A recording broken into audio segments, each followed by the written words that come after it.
la taxe de séjour qui a été très problématique. Nous sommes déjà revenus dessus puisqu'on devait nous mettre une augmentation de la taxe de séjour, voire pratiquement le doublement, plus une taxe de 8 € qui servait à financer le projet Île-de-France. Donc la les 8 € ont été abandonnés, mais par contre la taxe de séjour et son augmentation sont toujours à l'ordre du jour.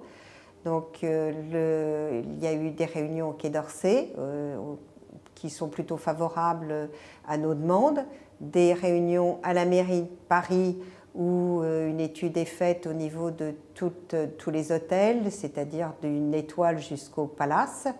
Il y a une concurrence aussi au niveau international où maintenant la mairie de Paris pense qu'avec le doublement de la taxe de séjour sur Rome, ils espéraient bien essayer de ponctionner, je dirais, aux hôteliers parisiens aussi ce doublement.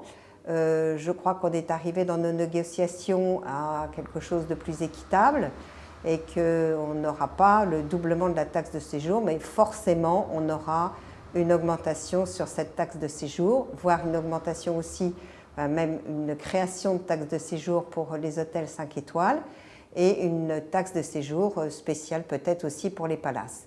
Voilà, tout ça est encore en négociation à l'ordre du jour. Nous avons une réunion qui doit se dérouler le 30 octobre et j'espère qu'à ce moment-là, on aura peut-être pour nos adhérents des nouvelles plus fraîches et au moins meilleures.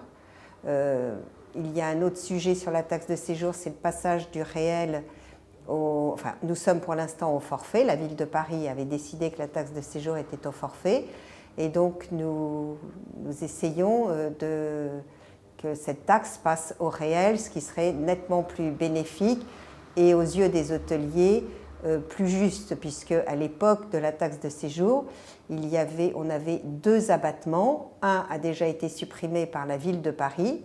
Donc aujourd'hui, la taxe de séjour au réel n'est peut-être pas très bénéfique à nos hôteliers parisiens.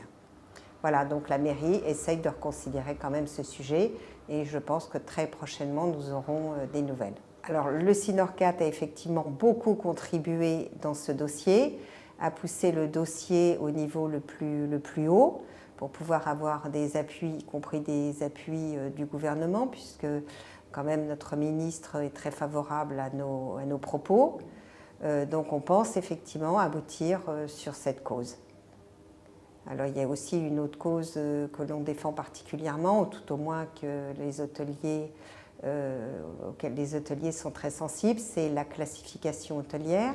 Classification hôtelière qui a été donc créée en 2012, qui a donné quand même beaucoup de travail aux hôteliers, parce que ce n'est pas aussi facile qu'on le pense. Donc là aujourd'hui, la question se pose pour 2015, où on doit commencer à revoir les normes de classification, puisqu'en fait, c'est en exerçant cette classification qu'on s'est vraiment rendu compte des aléas, de ce qu'on pourrait améliorer. Beaucoup d'hôtels à Paris sont passés, je vais vous dire, de 4 étoiles à 5 étoiles. Donc on se demande si tout est vraiment justifié.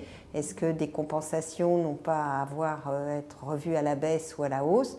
Donc on va réexaminer ce sujet où il y aura certainement quelques modifications à apporter.